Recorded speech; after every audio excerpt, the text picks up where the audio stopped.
Hello student, आप सभी का राजन एकेडमी क्लासेज में एक बार फिर से स्वागत है। तो जैसा कि हमारा चैप्टर चल रहा है क्लास 10th के मैथ एनसीईआरटी बुक का चैप्टर तीसरा चल रहा है दो चर वाले रैखिक समीकरण। तो आज हम लोग दो चर वाले रैखिक समीकरण में वज्र गुणन विधि से दो चर वाले रैखिक समीकरण को कैसे हल करते हैं हम लोग आज इसको सीखने वाले हैं। तो चलिए आइए इसको हम लिखते हैं, देखते हैं। दो चर वाले रैखिक समीकरण अगर रहेगा तो उसको हम दो चर वाले रैखिक समीकरण को वज्र गुणन विधि से कैसे सॉल्व करेंगे। तो सबसे पहले तो दो चर वाले रैखिक समीकरण अगर मान लीजिए कोई है तो दो चर वाले रैखिक समीकरण को हमें व्यापक रूप में उसको लिखना पड़ जाएगा। तो चलिए इसको हम पहले दो चर वाले रैखिक समीकरण का हम व्यापक रूप लिख लेते हैं। तो लिखेंगे दो चर वाले रैखिक समीकरण का चर वाले रैखिक समीकरण का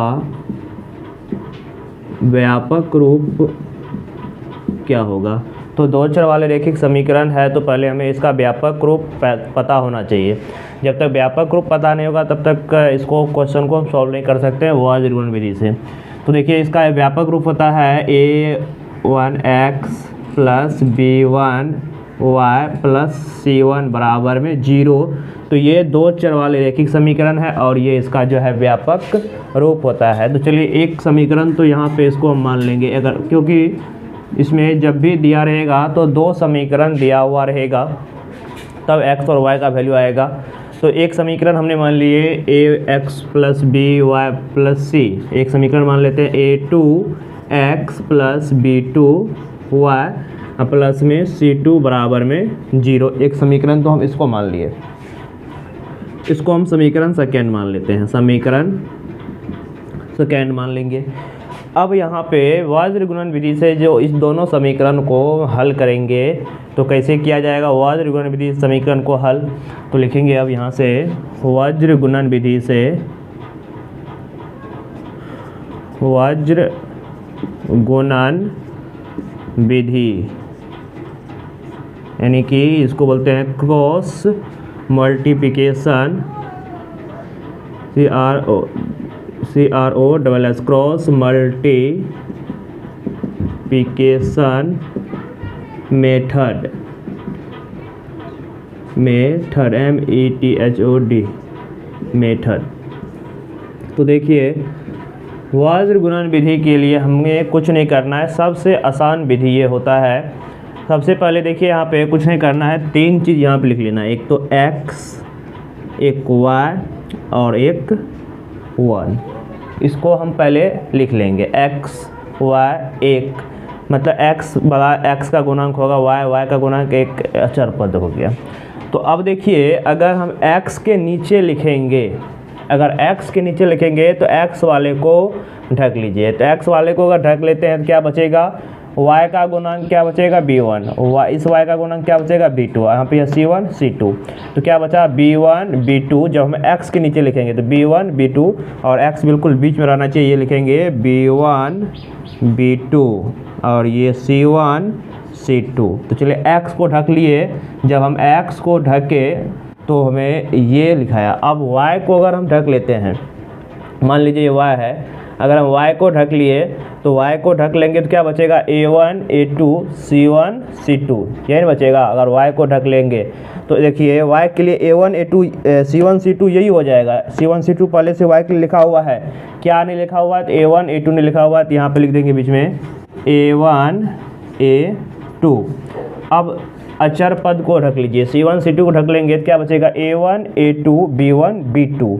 तो b1 b2 नहीं लिखा हुआ है, जबकि a1 a2 तो पहले से एक के लिए यही हो जाएगा, a1 a2 कॉमन है दोनों के लिए, कॉमन हो जाएगा। तो b1 b2 यहाँ पे लिखा जाएगा, क्या लिखा जाएगा b1 b2। बस इतना अगर कर लेंगे तो हमारा सवाल जो है वज्र गुणन विधि से ये सॉल्व हो जाएगा।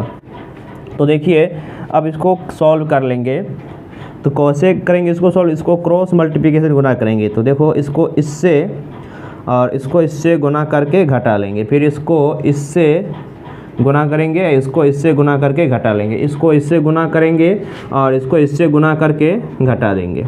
तो यहाँ पे सिंपल सा ये मेथड हो जाएगा। यहाँ पे देखिए x बट ये हो जाएगा B1 C2 माइनस करेंगे B2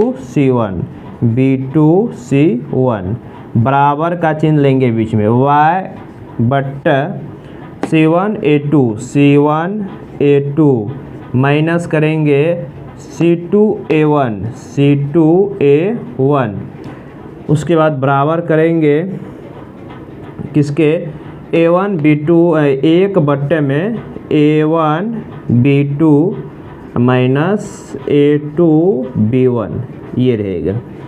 ठीक है, तो अब इसी से हम दो चर वाले रैखिक समीकरण के किसी भी समीकरण को वज्र गुणन विधि से सॉल्व कर सकते हैं, जब उसका अस्तित्व होगा तब। तो अस्तित्व चेक करना भी हम नहीं बताया है, इससे पहले जो है वीडियो लेक्चर हो चुका है जिसमें कि हम प्रश्नावली 3.1 और 3.2 को छोड़ दिए। हम प्रतिस्थापन विधि से पढ़ना सीखे हैं, तो इसमें हम चेक करना के बाद छोड़ दें। इसमें हम एक एग्जाम्पल ले लेते हैं। जैसे मान लीजिए यहाँ पे कोई एक एग्जाम्पल ले लेते हैं। अब एक एग्जाम्पल लेके क्वेश्चन को समझ लेते हैं।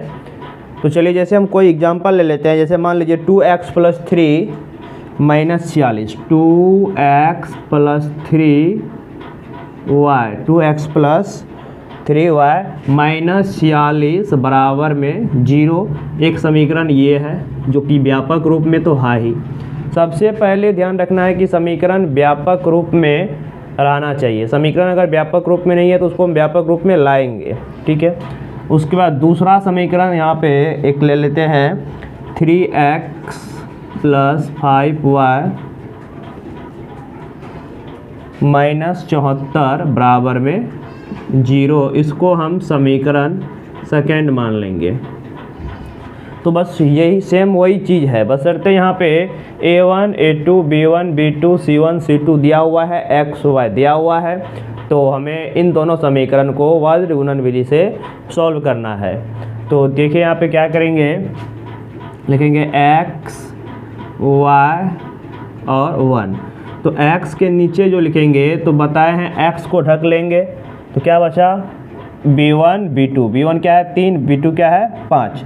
तो एक काम करते हैं, यहाँ पे एक बार हम आप लोगों को बता दे रहे हैं कि A1 A2 B1 B2 C1 C2 कैसे निकाला जाएगा। तो देखिए पहले समीकरण में x का गुणांक A1 होगा, A1 हो जाएगा हमारा 2, B1 हो जाएगा 3 प्लस में 3 है ना, और C1 हो जाएगा हमारा -46। उसके बाद दूसरे समीकरण में x का गुणांक A2 हो जाएगा 3, B2 हो जाएगा 5 और C2 हो जाएगा -74। ये समीकरण से हम A1 A2 B1 B2 का मान निकाल सकते हैं, इसमें कोई दिक्कत नहीं है। ठीक है, अब देखिए इसको जब निकाल लेंगे तो यहाँ पे अब उसी रूल को अपनाएंगे, मतलब x y 1। तो लिखेंगे अब x y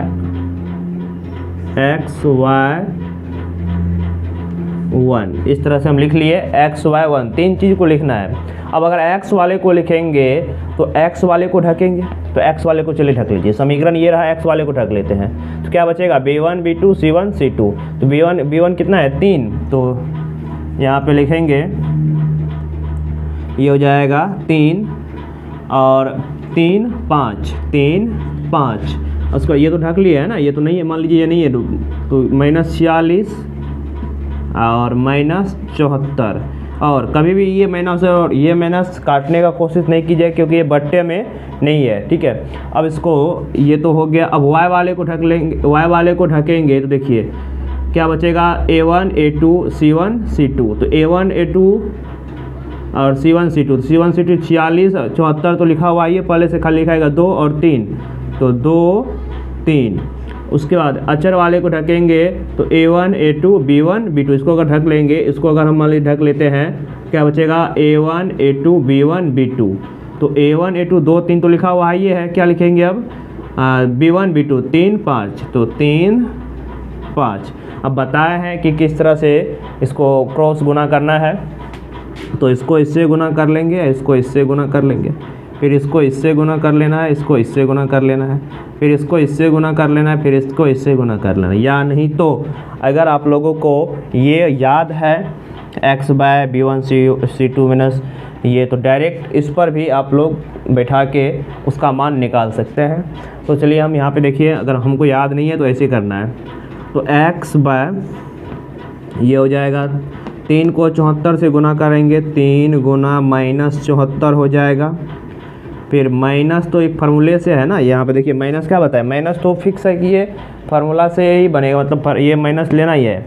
उसके बाद ये 5 गुना -46 हो जाएगा, 5 गुना -46 बराबर y के करेंगे, y क्या है, ये y -46 गुना 3 -40 गुना 3 -74 माइनस का 74 है ना, माइनस का 74 गुना में 2 बराबर करेंगे 1 बाय, अब देखिए यहाँ पे इसको करेंगे तो 2 पंच डायरेक्ट कर रहे हैं, 2 पंच 10, 3 तिया 9 कर ले रहे हैं यहाँ पे, क्योंकि समीकरण ज़्यादा डिफिकल्ट नहीं था।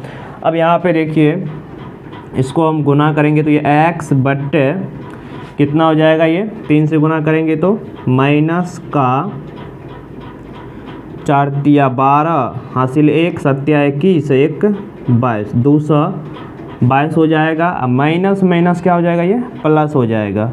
इसको गुना कर लेते, 6 पंच 30 और उसके बाद 5 के 20 3 23 हो जाएगा ना, 6 पंच 30 का हासिल 3 है, 5 का 20 माइनस माइनस तो प्लस ही हो जाएगा ये, तो 230 बराबर में y बट्टे 6 का -18 हो जाएगा ये, 4 तिया 12 1 13 138 6 का 18 4 तिया 12 1 13, ठीक है।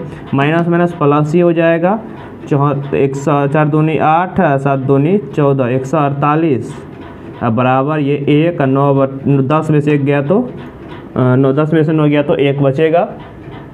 अब इसको देखिए थोड़ा सा और इसको सॉल्व कर लेंगे, तो थोड़ा सा इसको और सॉल्व कर लेने के बाद देखिए यहाँ पे इसको x बाय लिख सकते हैं, 230 में से 222 घट जाएगा, क्या बचेगा 8 बच जाएगा, क्योंकि 230 प्लस में 222 माइनस में है, बराबर y बट्टे ये 10 बच जाएगा बराबर 1 बट्टे 1 हो जाएगा। अब यहाँ पे समीकरण सॉल्व हो गया है, x y का मान समझे निकल गया है। क्या करना है, कुछ नहीं करना है, एक बार इसको 1 के बराबर करना है, एक बार इसको 1 के बराबर करना है, तो यहाँ से x और y का मान बहुत ही आसानी से आ जाएगा। तो चलिए हम ऊपर जो है मिटा रहे हैं।